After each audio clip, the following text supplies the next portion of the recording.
رسول اللہ صلی اللہ علیہ وسلم نے ایک تلوار پکڑی اور تلوار نکالی اور کہا یہ تلوار رسول اللہ کی تلوار ہے، رسول اللہ کی تلوار ہے۔ کون ہے جو اس کے تلوار کا حق ادا کر؟ صحابہ نے پوچھا اس تلوار کا حق کیا ہے؟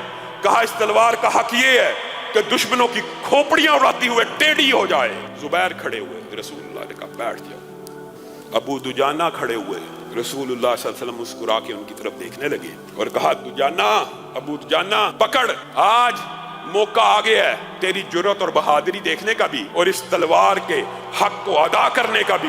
ابو دجانہ ساری زندگی یہ شعر پڑھا کرتے تھے، انا الذی آہدنی خلیلی ونحن بالصفح لدى النخیل الا اقوم الدخر فی القیول اضرب بالسیف اللہ والرسول۔ میں وہ ہوں جس نے اپنے رسول سے اس بات کا عہد کیا تھا کہ ان کی تلوار کا حق ادا ہو جائے گا، اور میں وہ ہوں جو سب سے آخر میں صفوں سے ہٹوں گا۔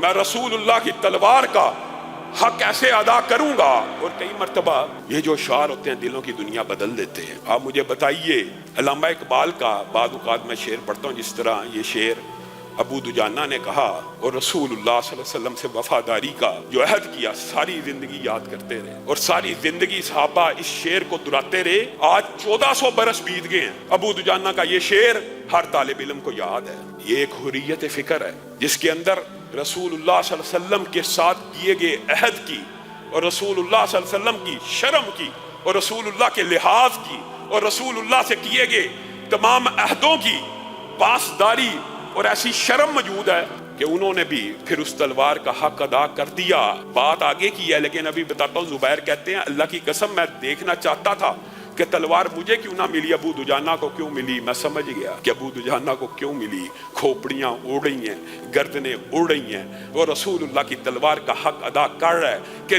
دندانے جو اس کے ہیں وہ ٹیڑھے ہونا شروع ہو گئے۔ ایک شخص جو اونچی اونچی آواز میں لوگوں کو جنگ کی طرف انگیخت کرتا تھا، اس کے اوپر تلوار پہنچی تو اس نے چہرہ پیچھے کیا تو وہ ہند تھی اور وہ عورت تھی۔ ابو دجانہ نے رسول اللہ کی تلوار کا یہ احترام کیا کہ اس کی کھوپڑی کے قریب سے تلوار کو اٹھا لیا، کہا رسول اللہ کی تلوار سے کسی عورت کی گردن کو نہیں اڑاؤں گا۔